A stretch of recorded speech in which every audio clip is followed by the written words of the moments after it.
Steve Rotheram, MP for Liverpool Walton.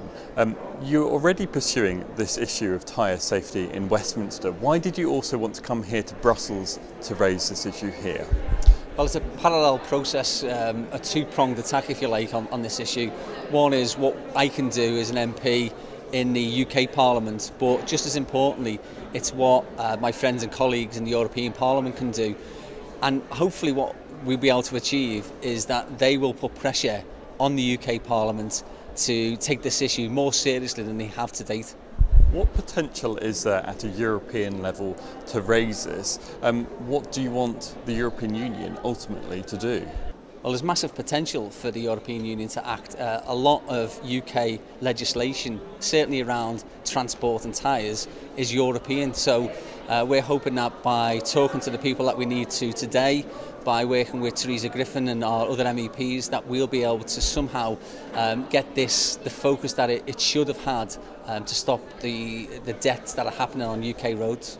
Now, I understand from reading the details of what you've presented before Parliament in Westminster that you'd like a 10-year limit. Just explain what it is that you'd like to see and whether you think Europe might help to achieve that, I guess, on a Europe-wide basis. Is that what you'd like to see?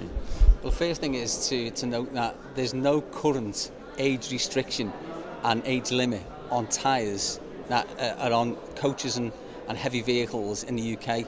And so we'd like to see that changed. How do we go about it? Well, of course, we've got the processes through the UK Parliament, but because legislation primarily in regard to tyres comes from Europe, we're trying to use our friends in the European Parliament to put pressure on the Commission to hopefully address this anomaly. I think that most people will recognise it. It's an anomaly in the legislation. Do you think people are using, this seems to involve in some cases second-hand tyres, like in this tragic case that you've been dealing with. Do you think that's at least in part to do with a pressure to cut costs, to get low prices and so forth? Why is it happening? Well, there are always pressures to cut costs, aren't there? But the more scrupulous coach operators are currently using tyres that are no more than 3 years old. So what we're trying to do is to see whether there's a European-wide directive that will prevent tyres from being more than 10 years old. Now, whether 10 years is the right age, that's open for debate, but we'd like to start the debate, and we think the best place to start that is in the European Parliament. What support have you had apart from your politicians and your colleagues, outside politics? What support have you had for this campaign?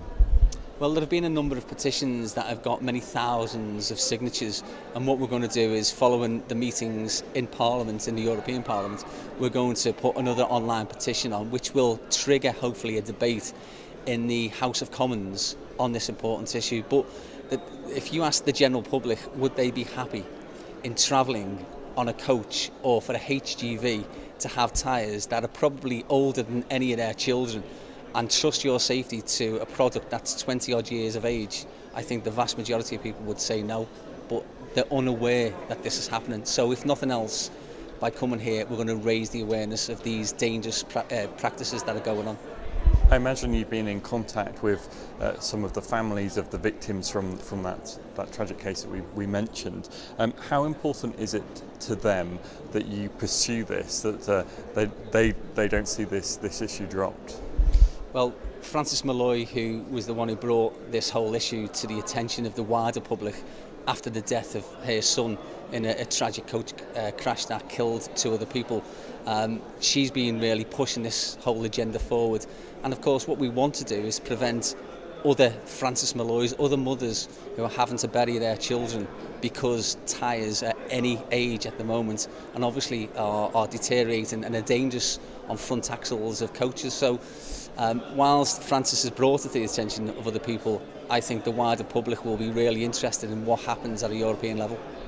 Just finally, your chance of success with, when you add together the pressure you're bringing to bear here in Europe, back in Westminster, and also you mentioned those online petitions, do you think that will help in ultimately getting law changed? Yeah, I think for any campaign you have to get traction, and we've started to get that. So I think as momentum builds and more people become aware that they're trusting their safety to a tyre product that might be many decades old, then I think people will start to realise that it's time for the UK government to act, and hopefully it's time for the European Parliament to act.